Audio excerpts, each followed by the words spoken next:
Back in 2001, Finnish developer Remedy Entertainment released Max Payne, a PC action shooter heavily influenced by Hong Kong action cinema, graphic novels, and film noir, starring a New York cop on a quest for revenge.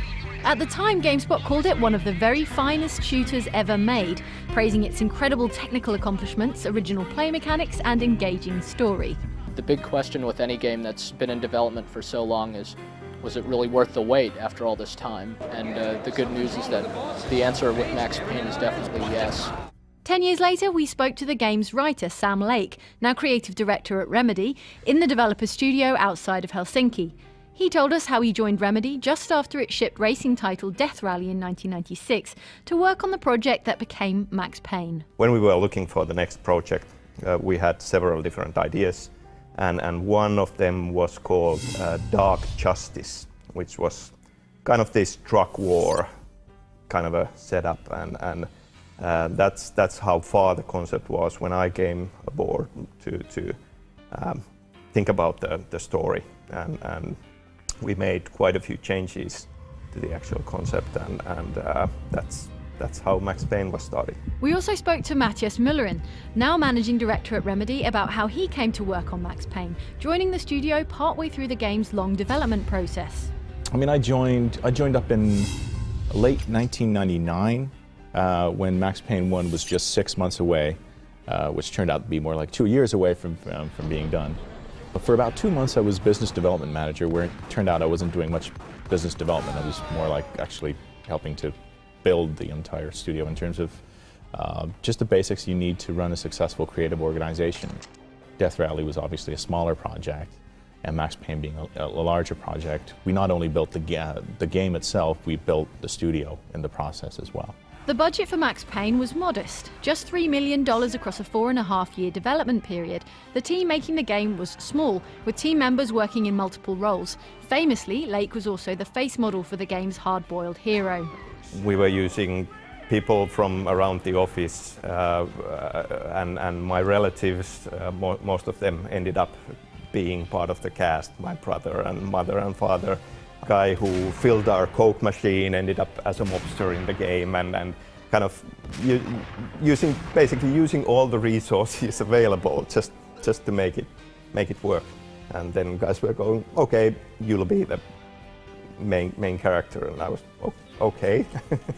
I'm the voice of the pink flamingo, so when we needed to talk words, kind of it was a Twin Peaksy vibe where I read the words phonetically backwards, and then they were turned around, and it sounds odd. I think my lines were, "Mirrors are more fun than television." Mirrors are more fun than television. That's mirrors are more fun than television. It was very much a garage band, kind of the classic, startup company and studio.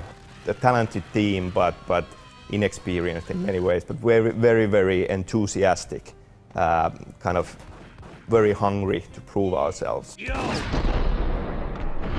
In a way, I have to say that kind of innocence was a blessing back then, that we really didn't know what we were getting into. I think it's a great way to come in, and I think we kind of started up at the right time where you could still do a large game with a relatively small band of people.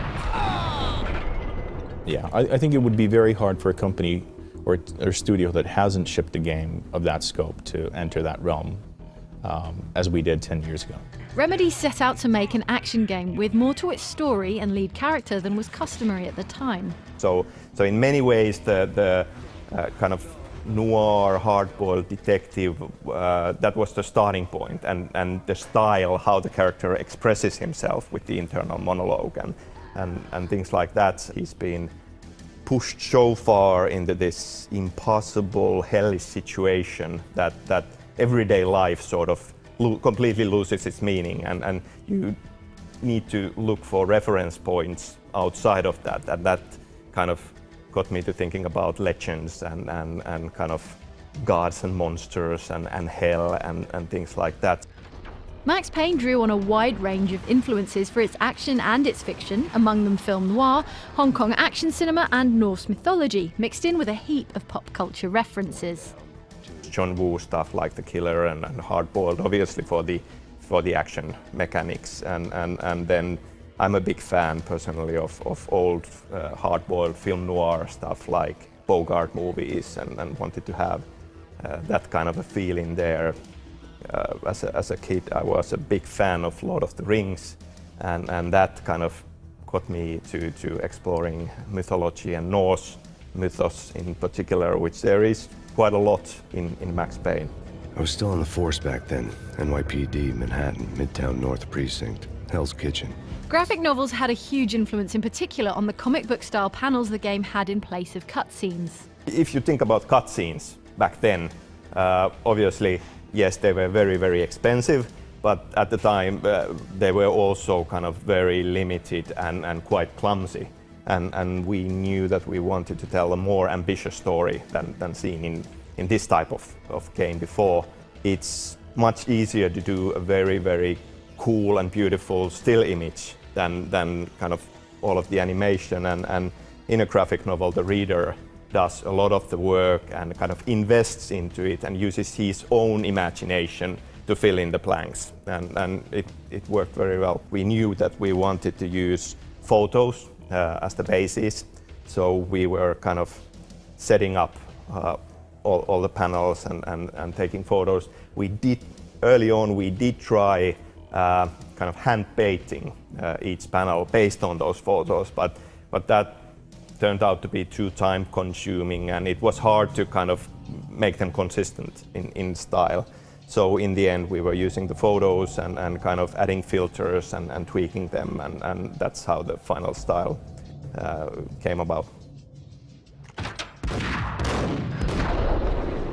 The game's innovative bullet time, in which players could slow down time while shooting and diving around, drew plenty of comparisons with that of sci-fi blockbuster The Matrix, which came out a couple of years earlier in 1999.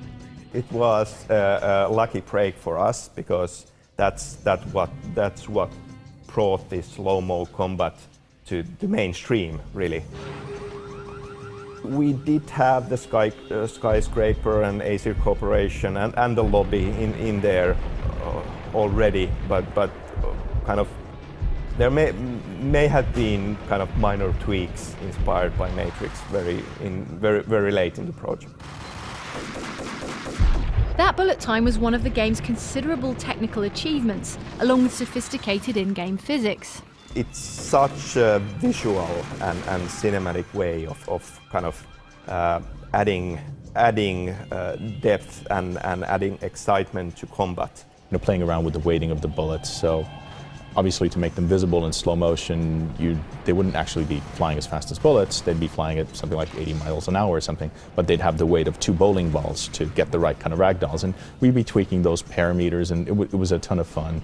Give the control of this mechanic to the player, so the player can kind of press a button and go into slow-mo, and that was kind of the moment when we knew that, okay, this is how it should work. Max Payne was received warmly by gamers and reviewers alike, today averaging an 89% over on Metacritic, a relief for a game that had been so anticipated and so talked up in previews.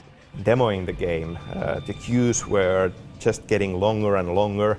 Everyone wanted to get in and see the demo, and we were getting a lot of really rave previews on the game. So it was kind of, okay, we must be doing something right. The public figure is that both games combined have sold in excess of 7.5 million units, so very respectable for its day. I'd be lying if I wouldn't say that I don't remember some of the criticism. You know, a lot of the reviews were obviously very, very positive, and then the one or two who were highly critical of what we'd done. Max Payne lacks the architectural grandeur of Oni, or something like that, which for our level team and our environment team, I think had done a wonderful job. Nothing to take away from Oni, but it's still kind of, well, Bolstered by the success of the first game, Remedy moved directly onto Max Payne 2, The Fall of Max Payne, this time with a bigger budget, a slightly bigger team, and a shorter development period. The second game came out just 2 years later, in 2003. Millerin tells us what the extra cash brought to the development process. motion capture actors, you could get stunt doubles, and things like this that show kind of underneath. You can't maybe put your finger on it, but you can tell that something was upped on the quality. Obviously, the graphics improved and so forth. I'm really happy about being able to, what we did with physics on Max Payne 2. I think it was about an 18-month development cycle at the end of the day, and being able to just do that jump forward, which was quite cutting edge at its time. Though the gravelly voice of the franchise protagonist stayed the same, that of actor James McCaffrey, Remedy could now afford to shell out for a Max Payne face model and brought actor Timothy Gibbs on board, letting Lake focus on the writing. My job as the writer was growing bigger, and the schedule for the sequel was a lot tighter. And getting a bigger budget and getting professionals to do all the areas, different areas, getting kind of professional actors to do the different roles, it felt like a very good move. As with the first Max Payne, the setting for Max Payne 2 was a bleak and gritty imagining of New York City, to which the Remedy art team went on a research expedition early on. A group of our graphics artists went and kind of these young lads with very, very expensive cameras, and Rockstar people were kind enough to provide them with ex-NYPD armed bodyguards who took them on a tour to all the worst neighborhoods imaginable. Now they only remained in the worst neighborhoods, the monster's grave. Apart from the airport, I had never visited New York. I only went for the first time after the games were done. So kind of for the story, I was more like creating a noir York City, kind of inspired by pop culture. I hadn't had the opportunity to go to New York before Max Payne 1 or Max Payne 2. I think for me as well, I wanted to go there once Max Payne 1 had been done, but only made it around during Max Payne 2. Just to see kind of what it really was. And obviously Sam's interpretation of what New York is a twisted mirror on reality, but it was very interesting. While the first game had been a noir-flavoured tale of revenge, in the second game Lake expanded the role of hitwoman Mona Sachs to tell a noir love story. Love is what gets everything going in Max Payne 1, and kind of it's logical from there to think about Max Payne 2 and figuring out that he needs a new reason to go on, and it should be a new love. So he needs to find someone he cares about that kind of puts him back into action. The first game had been ambiguous on whether Mona Sachs even survived, though initially she had been killed off much more decisively. In an early draft, Mona was one of them who got killed very clearly and conclusively on screen. And it was our graphic novel artist, Kia Kallio, back then, who felt kind of so sad about the fact that Mona would be killed that I decided to change it so that the elevator doors close and her body disappears, so there is an open possibility that she survived.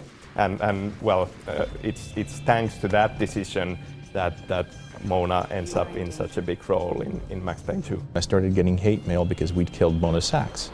And you've hit a certain kind of level, and you've touched people on a deeper level when you're getting, well, not death threats, but something short of that in terms of hate mail. As dark as the games got, though, with some memorably harrowing nightmare sequences, they maintained a self-aware, satirical sense of humour. You have to be able to laugh at yourself, because there is a lot of melodrama, and we know that it's there. So kind of also kind of having fun with it. Comedy and humor, even in a very dark and serious game, or maybe even more so, it's a natural part of a game, because whenever you give controls to someone, funny things happen, and I think that more than anything, game stories should reflect the action, and so there should be funny stuff in there as well. Get out! Get out! No one's driving me out of my home. The Max Payne sequel impressed critics again, picking up an 86% Metacritic average as a result. It didn't quite attract sales numbers to match. The following year, the chief exec at Take-Two, parent company of Rockstar, which published Max Payne 2, said the game did fairly poorly compared to our expectations. Still, GameSpot called it a remarkable production with an outstanding story, and a third Max Payne was confirmed for release in a few years. A few years later on, it was still quiet on the Max Payne front, but for an abysmal movie adaptation in 2008. And then in 2009, the announcement came. Max Payne 3 was on the way, with development duties given to game makers at Rockstar, rather than Remedy, which was working on survival horror Alan Wake at the time. With the third game now due for launch in March 2012, Rockstar has been inviting Remedy to weigh in on the game in progress. We've been friends with Rockstar for a very long time. Personally, and then obviously as companies, we've collaborated on Max Payne 1 and Max Payne 2, and you know, when they went about building Max Payne 3 and they started, you know, they opened up the conversation. They were kind enough to give us builds and then asking for feedback, and in that way I think it's felt natural. It's been worth the wait, and in many ways, I mean, we spend a lot of years working very closely on Max, and now kind of getting near to release, it feels like kind of welcoming an old friend. This was a hell of a hangover. And then there'll be certain elements that are obviously familiar to Max Payne fans, but I think it's more of a wait and see, and you know, enjoy the trailers and hopefully enjoy the game. It wasn't pretty, but I guess none of what was about to happen was gonna be.